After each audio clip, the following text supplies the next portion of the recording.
movie opens with a simple, withdrawn man named Henry, who is working a night shift at a toll booth. His expression reflects emotional exhaustion, as if he is merely surviving rather than truly living.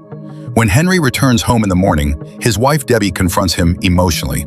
She tells him that he no longer loves her and recalls a time when life felt meaningful and beautiful between them. Their conversation is abruptly interrupted by loud knocking at the door. Henry opens the door to find his friend Eddie, accompanied by a man named Joe, who appears to be in very poor condition and is constantly vomiting. Debbie, who is a nurse, brings Joe inside to help him. Eddie then tells Henry that his basketball team has an important match and Joe is too sick to play. He asks Henry to take Joe's place. Henry initially refuses, but Eddie insists, puts a team jersey on him, and takes him along. On the way, Henry asks where the match will be played. Eddie says it is nearby, about 15 minutes away. Shortly after, Eddie stops the car and tells Henry to wait inside with the engine running, claiming they are just going to buy some food and drinks. Meanwhile, Eddie and his two companions put on masks. Henry does not even know the other two men. Moments later, all three pull out guns and enter a bank. Henry still has no idea that a robbery is taking place and that he has unknowingly become the getaway driver. Even the car itself is stolen, started by hot wiring. After a short time, the robbers flee the bank in different directions. A security guard notices Henry sitting in the car wearing the same shirt as the robbers and immediately arrests him. During interrogation, the police pressure Henry to reveal the names of his accomplices. Henry genuinely knows no one except Eddie. Out of loyalty, he refuses to mention Eddie's name, believing that despite everything, Eddie is still his friend. As a result, Henry is sentenced to 3 years in prison for attempted bank robbery. In prison, Henry meets a man named Max, who speaks to him kindly. The next morning during breakfast, Max tells Henry that every inmate once had a dream, but something unexpected derailed their life and brought them to prison. He asks Henry what his dream is. Henry replies that he has no dream at all. Max responds firmly, saying that not having a dream is the greatest crime of all, and questions the value of a life with no purpose or aspiration. The scene ends with Henry unable to answer, forcing him and the audience to reflect on the meaning of dreams and direction in life. 6 months pass. Debbie visits Henry in prison and tells him she needs to share something important. She admits that she has fallen in love with someone else. Henry responds with emotional maturity, saying that all he wants is for her to be happy, even if that happiness is not with him. Meanwhile, Max appears completely at home in prison. The inmates are casually talking when one of them asks Max about a past parole interview. The inmate recalls how the parole officer once asked Max what he would do if released, and Max replied with a disturbing and violent answer, clearly sabotaging his own release. The conversation shifts to Henry. Max asks when Henry's review hearing is scheduled, and Henry says it is next month. All the prisoners believe Henry is genuinely innocent. Henry himself insists he committed no crime. Max responds realistically, explaining that once someone has been to prison, society will always assume guilt, regardless of the truth. Soon after, Henry is released from prison. His first stop is Debbie's house. When the door opens, Henry is shocked to see Joe there. Even more surprising, Debbie is pregnant. Henry silently realizes how drastically his life has changed during his absence. Debbie shows Henry his belongings and asks what he plans to do next. Henry gives no answer. At that moment, Joe arrives and offers Henry a business proposal, thanking him for not revealing his name in court. Henry calmly replies that he never even knew Joe's name and leaves without another word. Later, Henry stands outside the same bank where everything began, reflecting on his past. Suddenly, a car hits him, knocking him to the ground. The car is driven by a woman named Julie, who angrily scolds him before asking if he is all right. A bank security guard arrives and suggests calling an ambulance, but Henry refuses. The guard helps Henry into a nearby cafe. Julie follows them inside. Henry tells Julie that she looks familiar. Julie sharply responds that he should stop staring at strangers and leaves. In the cafe restroom, Henry notices an 80-year-old newspaper clipping stuck to the wall. The article describes a historic bank robbery carried out through an underground tunnel connected to a theater behind the bank. The tunnel passed directly beneath the bank vault. This discovery changes everything. Henry immediately goes to meet Max in prison and tells him that he has finally found his dream, to rob the same bank. He explains that since he has already served time for a crime he never committed, he might as well commit the crime itself. Max is confused. Henry asks if Max will join him. Max questions whether Henry even has a real plan. Henry confidently assures him that he has a top-class plan. Later, Henry visits the theater, where Julie is rehearsing for a play. Her director harshly criticizes her performance, telling her she is not capable. Frustrated, Julie storms off to get coffee, accusing Henry of following her. Henry denies it but follows her to the cafe anyway. Over coffee, Henry praises Julie's acting. Julie thanks him for not filing a complaint about the accident earlier. Meanwhile, Max applies for parole. After answering the officer's questions, exactly as Henry advised, Max is released. Henry comes to pick Max up from prison on foot. When Max asks where the car is, Henry admits he does not have one. Max loses his temper, yelling that he wants to go back to prison. However, once Henry explains the plan, Max is stunned. Max realizes that Henry's plan is identical to the same tunnel-based robbery carried out 80 years earlier. He asks if Henry has weapons. Henry refuses, stating clearly that he does not want to hurt anyone. Max questions Henry's sanity and raises a critical concern. After the earlier robbery, the bank may have changed the vault's location, meaning the tunnel might no longer lead to it.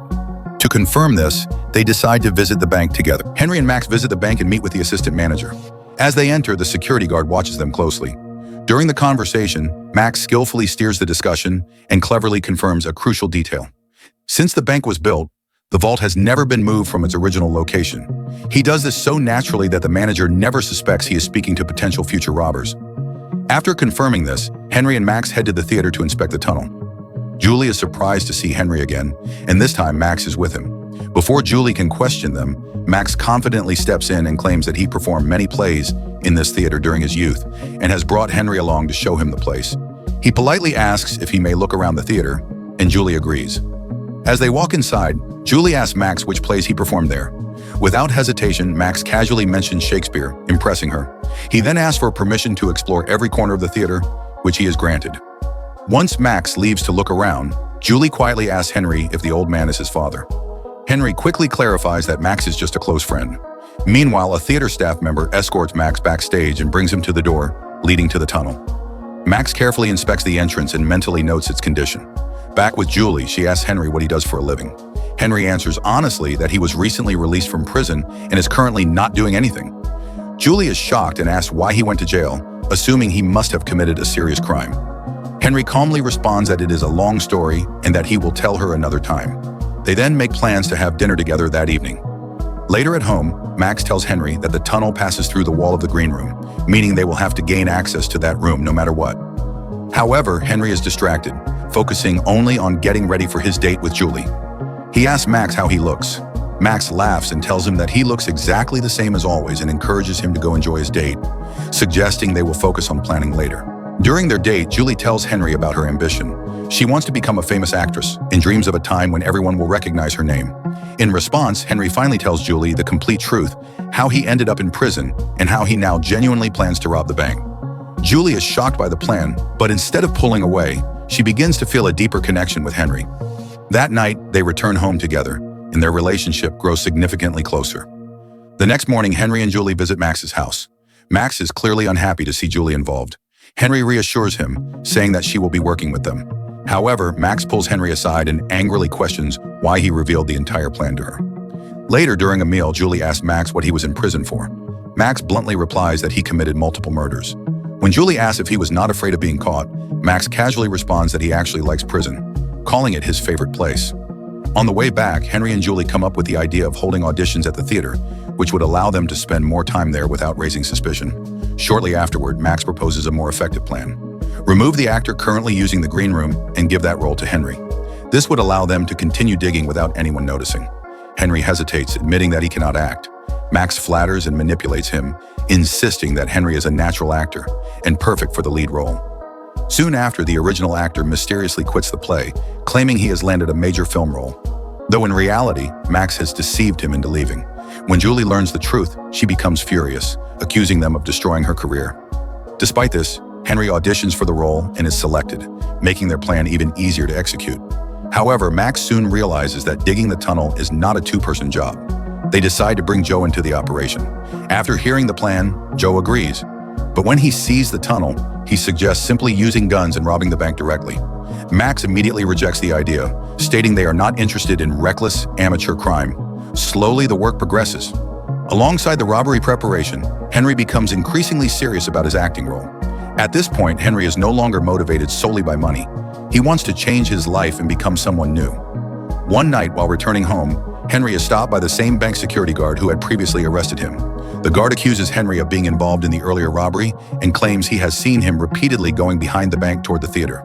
He warns that he will not allow anything suspicious to happen again. Henry asks the guard what he wants. The guard immediately demands his share. He reveals that on the 30th of every month, all the city's banks store their cash overnight in this bank, making it the perfect time for a robbery. In exchange for a cut, he offers to disable the alarm system from inside and provide precise timing. They all agree to the deal.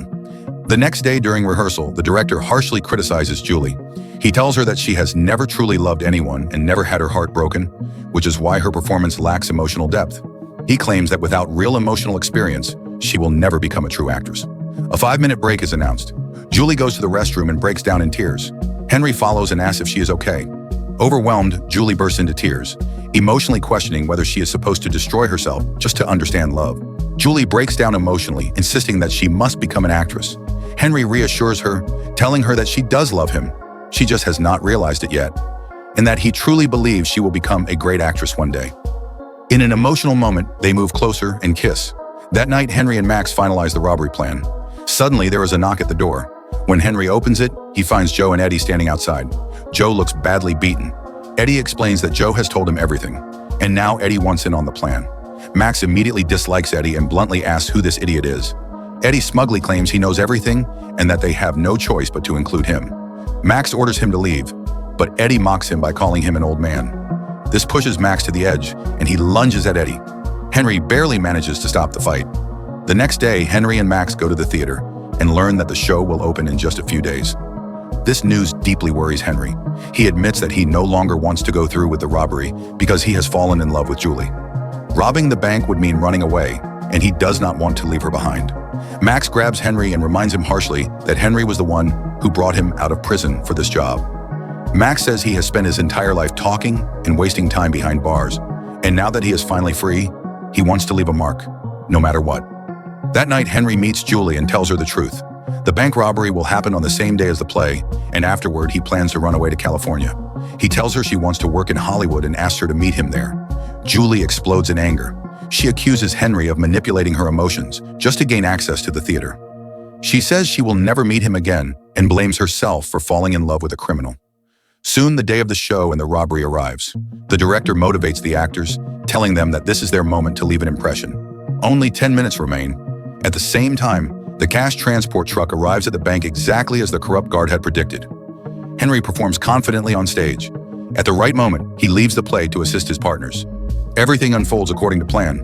They break through the brick wall using tools and then use a large welding machine to cut through the steel vault, creating a massive opening. As planned, Max has already cut the alarm wires, so no alarm is triggered. Suddenly, Eddie pulls a gun on Max and orders him to leave. He tells Joe to quickly load all the money into the car. Joe refuses, saying this is wrong. At that moment, Henry arrives. Eddie threatens Henry and strikes Max with the gun, knocking him down. Max fights back, grabs the gun from Eddie and beats him. During the struggle, a shot is fired, grazing Henry's leg. Meanwhile, Henry's scene on stage is about to begin. Injured and limping, he rushes back to perform his part. After subduing Eddie, Max ties his hands, feet, and mouth. Max and Joe load the money and escape with Henry. Suddenly, Henry asks them to stop the car. Confused, they do. Henry tells them to leave without him, saying he will meet them later. When Joe asks where Henry's going, Max replies dismissively, "A woman, always a woman. Forget him, just drive."